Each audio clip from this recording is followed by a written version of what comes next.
بسم الله الرحمن الرحیم. السلام علیکم. ویلکم ټو بایولوژي کلاس 12 بایولوژي دا په دې کې موږ یو ټاپک کوو سمیل او د لپاره موږ olfaction ټکی چې موږ استعمالو. سمیل مطلب دا دی چې د یو شي خوشبو د یو شي بدبو په موږ باندې لګي دا غي په سره موږ برین وکي نو دا ټول پروسس چې دا څنګه نو زموږ چې کومه پوزه ده د دې اصل کې دوه کارونه یو ریسپیریټری سیستم کې چې د هیلپ ورکوي یعنی اکسیجن چې هغه کیری کوي او انرژي چې راوړي ځکه چې اکسیجن چې دی هغه چې ټول انرژي ورکوي او دا غي نه علاوه بل پوزه دا چل کوي چې د یو شي خوشبو او بدبو چې دا موږ محسوسو موږ په پوزه باندې چې محسوسو نه کلاس سیکنډ سټوډنټ چې دی د ټاپک نه تختې مو دا پرو وي نو چې کله موږ د سمیل خبره کوو نو موږ د پوزې نه شروع کوو په دې خبره ځان پوهیږي نو زموږ سره کومه پوزه ده زموږ سره باندې کې اپیتیلیل سیل دی او باندې کې زموږ سره یو ممبرین دی چې هغه ممبرین ته موږ وایو میوکوسل ممبرین په دې خبره باندې چې دی لږ ځان پوهیږي دا زموږ سره یو ممبرین دی ټیک شو دې ته موږ میوکوسل ممبرین وایو دلته کې وزولي کومه یو ته موږ وایو میوکوسا او یو ته وایو میوکوسل ممبرین وزولي کومه یا میوکس ممبرین یو خبر راځي دې وایو میوکوسل ممبرین ټیک شو اوس د دې میوکوسل ممبرین باندې لپاسه زموږ سره دلته یو قسم سیلونه موجود دي چې هغې ته موږ وایو olfactory cells څه ته وایو olfactory cells دا سیلونه چې دي هغه داسې ډرا کومه سیتې ورته اوس دا خبر یاد ساتئ دا کوم olfactory cell چې نو دا زموږ سره millions of cell او دلته کې زموږ صرف یو درې څلور چې دی هغه وباسم صحیح وایي چې د سمیل خبردار شروع کوي تاسو وایي چې د یو څه خوشبو بدبو باندې څنګه لګي تاسو د پوزې نه شروع کوئ په پوزه کې زموږ سره ممبریني هغه میوکس ممبرین یا میوکوسل ممبرین په هغې باندې دلته کې زموږ سره سیلونه موجود دي چې هغې ته ویل کېږي olfactory cells څه ته وایو olfactory cells دلته کې به زه ولیکمه olfactory cells ټیک شو دلته کې ما دا ولیکو olfactory cells اوس دا کوم olfactory cells چې دي د دې په دې منځ کې زموږ سره نور سیلونه چې هغې ته سپورټینګ سیلز وایي صحیح وایي زموږ سره بالکل په دې منځ کې چې دی دلته کې موجود دي نو دا زموږ سره څه شو دا زموږ سره شو سپورټینګ سیلز نو دلته کې زه ولیکم چې دا زموږ سره کوم سیلز دي دا زموږ سره دي سپورټینګ سیلز اوس په دې خبره باندې ځان پوه کړئ کوم سپورټینګ سیلز چې زموږ سره دي نو دا کار کوي چې کوم olfactory سیل چې زموږ سره کوم یو دي زاړه سیلونه ختمیږي نوي به زموږ سره راځي نو دا کار به څوک کوي دا زموږ سره سپورټینګ سیل کوي بل سپورټینګ سیل دا کار چې دا کوم olfactory سیل چې دي نو دا زموږ سره نیوټریشن دی ورکوي بل دا olfactory سیل چې دي د دې په باره کې دا خبره یاد ساتئ چې دې ته موږ نیورونل سیل هم وایو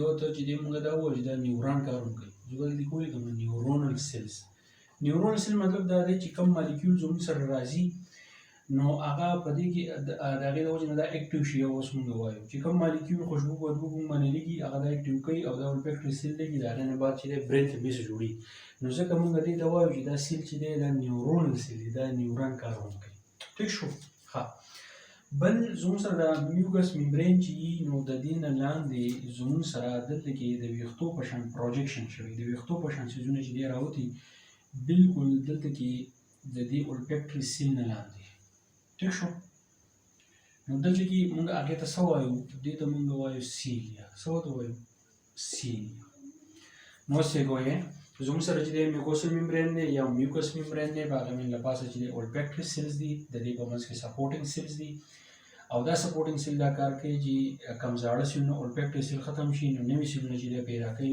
په هغې کې هیلپ څوک ورکوي سپورټینګ سیل ورکوي بل د olfactory سیل دا کار کوي چې دا د یو څه خوشبو بدبو والي دماغ ته ویږي هلته کې دماغ چې دی بیا فیصله کوي دلته کې زموږ سره د olfactory سیل نه لاندې چې دی سیلیا موجود دي هیر لایک پروجیکشن اوس په موږ پروسس شروع یو څیز د خوشبو بدبو باندې لګي نو هغې نه چې دی ویپر چوتېږي مالیکیول چې دی نو هغه چوتېږي هغې مالیکیول ته موږ یو سپیشل نوم وایو لکه فرض کړه دغه مالیکول زموږ پوزې ته راشي نو دغه مالیکول ته موږ وایو اډورنټ مالیکیولز څه ورته وایو اډورنټ مالیکیولز لکه اوس یو څیز دی د هغې بین چې دی بد دی یا د هغې بین ښه دی د هغه څیزه مالیکیولز رالو نو هغې ته موږ څه وایو هغې ته موږ وایو اډورنټ مالیکیولز نو دا اډورنټ مالیکیول چې کله راځي په دې خبره باندې ځان پوه کړئ چې کله اډورال مالیکول راشي نو دا اول دلته کې دا کوم میکوسا ممبرین چې دی یا زموږ سره میوکس ممبرین دی نو دا په دې میوکس ممبرین کې چې دی ډیسول شي، مطلب دا دی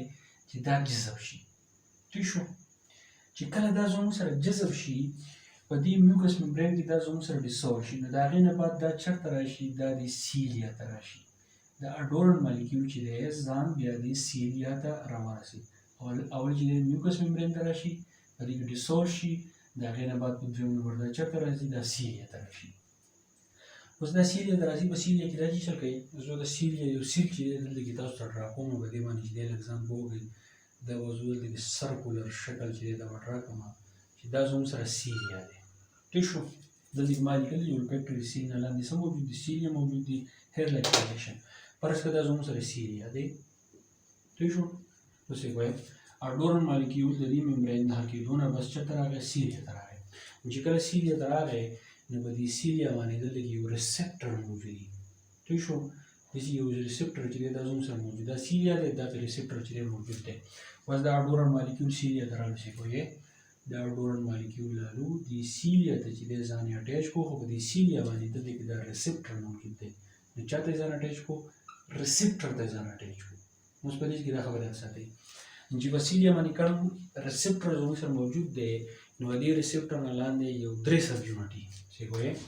هغه سب یونټ زموږ سره کم وي، پاکي یو زموږ سره یي الفا، بل زموږ سره یي بیټا، او بل زموږ سره بل زموږ سره یي ګاما. په دې باندې ځان پوه کړئ چې په سیلیا کې چې کوم ریسپټر دي د هغې نه لاندې 3 سب یونټ موجود دي، الفا، بیټا او ګاما. نو چې کله اډورال مالیکول راغی ریسپټر ته ځان اټیچ کو نو دا 3 سب یونټ چې دي نو دا به د یو بل نه بیا جدا شي. الفا به جدا شي، بیټا به جدا شي او ګاما چې دی دا به جدا شي. اوس زمونږ د بیټا او د ګاما سره کار نشته، زمونږ د چا سره کار دی؟ زمونږ د الفا سره کار دی. نو الفا زموږ سره دا چل وکړي چې زموږ سره دا کوم سیلیا چې دی د دې په آوټر سټرکچر باندې دلته کې زموږ سره یو آوټ سایډ والا پروټین چې دی هغه موجود وي چې هغې ته مونږ وایو ایډینایل سایکلیز. ایډینایل سایکلیز. ٹھیک شو؟ نو دا الفا راشي دی ایډینایل سایکلیز دا زموږ سره په آوټر سټرکچر باندې یو پروټین دی. دا پروټین چې دی دا اکټیویټ کړي. نو چې کله دا پروټین اکټیویټ کړي نو انټرنلی زموږ سره په دې سیل کې دننه زموږ سره ATP موجود دی. ٹھیک شو؟ ATP زموږ سره موجود دی. دا ATP څه چلو کی؟ دا ATP زموږ سره سایکلیک AMP ته بدل شي. څه ته بدل شي؟ کیمپ ته، یعنی سایکلیک AMP ته چې بدل شي. نو چې کله ATP کیمپ ته بدل شي سایکلیک AMP ته نو دا کیمپ دا چې وکړي چې دا فاسفورایلیزیشن شروع کړي. دلته کې زموږ سره یو بل څیز دی چې هغې ته مونږ وایو پروټین کاینیز. دا زموږ سره اکټیو کړي. چې کله دا پروټین کاینیز زموږ سره اکټیو کړي نو د دې اکټیویشن نه بعد دا چل وشي چې دې سیل ته دننه زموږ سره د سوډیم چینل انټري چې دا هغه شروع شي. نو یاد ساتئ نو کله چې د سوډیم چینل انټري چې دا کله شروع شي نو د هغې مطلب دا دی چې دا سیل چې دی دا زموږ سره اکټیویټ شو. نو په دې کې زموږ سره څه چل وشي؟ دا ټول خبره چې مونږ وکړه دا مونږ د دې سیلیا خبره وکړه. نو چې کله سیلیا زموږ سره اکټیویټ شي نو دا چل وکړي چې د ځان سره څه چل وکړي دا کوم olfactory seal دی چې دا اکټیویټ کړي. په دې څه باندې ځان پوه کړئ. د سیلیا باندې زموږ سره ریسپټر موجود دی. اډورال مالیکول راغی، ریسپټر ته اټیچ شو. د ریسپټر نه بعد لاندې زموږ سره 3 سب یونټ موجود دي، الفا، بیټا، ګاما. نو الفا، بیټا، ګاما سب یونټ به د بل نه جدا شي. الفا به راشي ایډینایل سایکلیز به اکټیویټ کړي. ایډینایل سایکلیز به دا چل وکړي چې د هغې د وجې نه د دې اکټیویشن د وجې نه ATP چې دی دا به کیمپ ته بدل شي سایکلین ایډینوسین مانوفاسفیټ. دا به زموږ سره فاسفورایلیزیشن په شروع کړي د چا؟ د پروټین کاینیز. د پروټین کاینیز اکټیویشن د وجې نه به سوډیم چینل چې دی هغه انټري شروع کړي دې ته. نو د هغې د وجې نه به زموږ سره olfactory seal چې دی نو هغه به اکټیویټ شي. چې اوس کله زموږ سره olfactory seal کله اکټیویټ شي په دې کې لږ ځان پوه کړئ. په دې کې زه تاسو ته دا سیمونه چې دي دا لکه شارټ تاسو ته ډرا کوم چې تاسو په دې باندې چې دی پوه شئ. څه کوئ؟ اوس دا زموږ سره olfactory seal څه کوئ؟ که فرض کړه دا زه داسې ډرا کړم. ٹھیک شو؟ اوس دا olfactory seal څه کار کوي؟ تاسو ته ما وویل چې دا زموږ سره نیورونل سیل دي.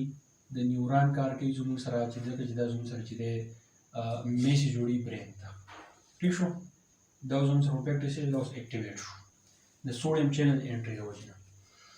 نو چې دا کله اکټیویټ شو په دې کې چې دا کوم سیل دي زه ووایم چې فرض کړه دا یو نیورون دی دا بل دی دا بل دی نو په دې کې چې دا کوم سیلیا دي هیر لایک پروجیکشن دي ته موږ ډینډرایډ نوم چې دا ورکو او له پاسه دا کوم ځای چې دی دې ته موږ اکزان نوم ورکو. ټیک شو. نو څه چلو شي دا کوم مالیکول چې دی دا داسې ور رواني دا د قشن ور رواني دا د قشن بر لاړ شي. نو څه کوی دا چې کله زموږ سره اکټیویټ شي نو دا هر څه زموږ سره داسې ور رواني له پاسه لکه د دې ډینډرایډ نه له پاسه دا ور رواني اکزان طرف ته. ټیک شو. نو اوس په دې کې څه چلي چې په دې کې زموږ سره یو پلیټ وي لکه موږ د نیزل کیویټي نه خبره کوو نو نیزل کیویټي نه دلته کې له پاسه یو پلیټ وي چې هغې پلیټ ته موږ څه وایو هغې پلیټ ته موږ وایو کریبري پام پلیټ ورته وایو. ټیک شو.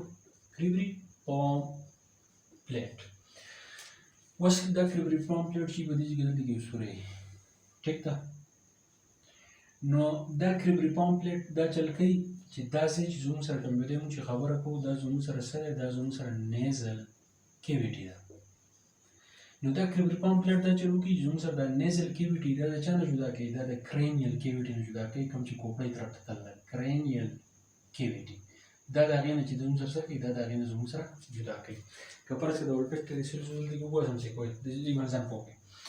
نو زموږ سره دا کوم د اکزان دا کوم حصه چې دا د سورونه داسې پاس شي دا زموږ سره داسې لاړ شي. ټیک شو.